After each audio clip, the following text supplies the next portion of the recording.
Guys ఈరోజు మీకు సింపుల్గా ఎండు చేపల పులుసు ఎలా చేసుకోవాలో చూపించేస్తాను, చూసేయండి. ముందుగా ఒక ప్యాన్ తీసుకొని అందులో 2 టేబుల్ స్పూన్ ఆయిల్ వేసుకొని మన చేపలు అయితే వేపేసుకోవాలండి.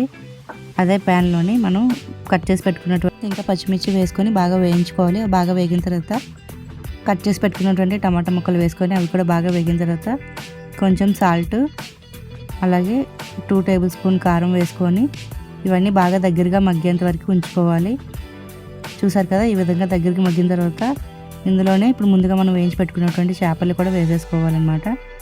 చేపలు వేసి కాసేపు కలిపిన తర్వాత ఒక గ్లాస్ వాటర్ వేసుకోవాలి.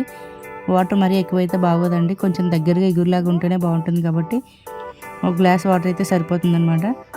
ఇప్పుడు ఇదంతా బాగా దగ్గరగా అయ్యేంత వరకు ఉంచుకోవాలి. లో ఫ్లేమ్లోనే వండుకుంటే చాలా బాగుంటుందండి. వేడి వేడి అన్నంలో ఈ చేపల పులుసు వేసుకొని తింటే టేస్ట్ మాత్రం అదిరిపోతుంది. ట్రై చేయండి. Thank you, bye.